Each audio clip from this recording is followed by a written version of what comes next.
गांधारी महाभारत का एक महत्वपूर्ण हिस्सा थी। वह हस्तिनापुर के राजा धृतराष्ट्र की पत्नी थी, जो स्वयं जन्म से ही अंधे थे। गांधारी गंधार देश के राजा सुबल के पुत्री थी। गांधारी स्वयं एक तपस्विनी महिला थी। अपने पति के जीवन की दुर्दशा देखकर उसने भी हमेशा के लिए अपनी आंखों पर पट्टी बांधने का निश्चय किया।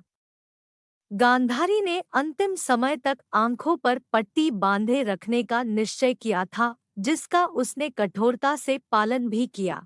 विवाह उपरांत भी गांधारी को लंबे समय तक संतान प्राप्ति नहीं हुई थी, लेकिन वह सेवाभाव से परिपूर्ण थी। एक बार हस्तिनापुर में महर्षि वेदव्यास पधारे। गांधारी ने खूब श्रद्धा से उनकी सेवा की। गांधारी का यह मधुर सेवा भाव देखकर महर्षि वेदव्यास ने उसे 100 पुत्रों की प्राप्ति का वरदान दिया था। कुछ समय बाद जब गांधारी गर्भवती हुई तो धृतराष्ट्र और गांधारी के जीवन में खुशियों का ठिकाना नहीं था।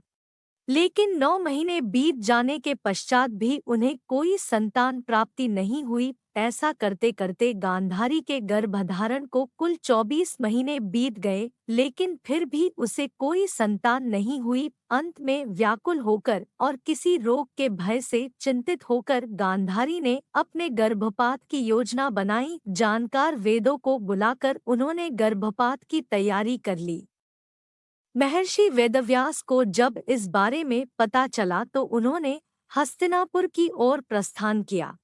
जो वह गर्भ निकाला गया तो देखा कि वह मांस का लोहे के समान केवल एक पिंड था। किसी को भी उससे संतान प्राप्ति की कोई उम्मीद नहीं थी। महर्षि वेदव्यास हस्तिनापुर पहुँचे और उन्होंने समझाया कि 100 पुत्र प्राकृतिक तरीके से प्राप्त नहीं हो सकते, इसलिए गांधारी को अपनी सभी संतानें चमत्कारी रूप से प्राप्त होंगी। उन्होंने कहा कि इस मांस पिंड पर कुछ जल छिड़का जाए।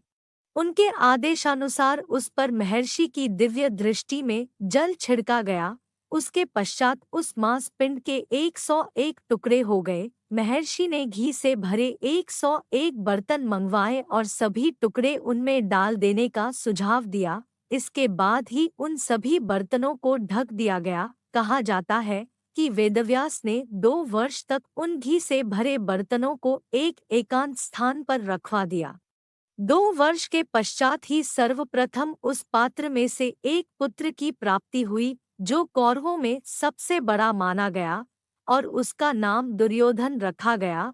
दुर्योधन के पश्चात ही दो शासन, दो सह, दो शल, संग, सम और आदि पुत्रों का जन्म हुआ। इसके अलावा उन्हें एक पुत्री की प्राप्ति भी हुई, जिसका नाम दो शला रखा गया। जिसके बाद हस्तिनापुर में खुशियों की लहर दौड़ गई। राजा धृतराष्ट्र भी 100 पुत्र प्राप्त करके अत्यंत गर्व महसूस कर रहे थे, लेकिन आंखों पर पट्टी होने और पति के अंधे होने के कारण गांधारी ने अपनी सभी संतानों की देखरेख का जिम्मा अपने भाई शकुनी पर डाल दिया था। शकुनी ने कभी भी अपने भांजों को सुनियोजित शिक्षा नहीं दी। वह सदा ही उन्हें केवल राजगद्दी के लिए ललचाता रहा और अपनी बुरी नीतियां सिखाता रहा।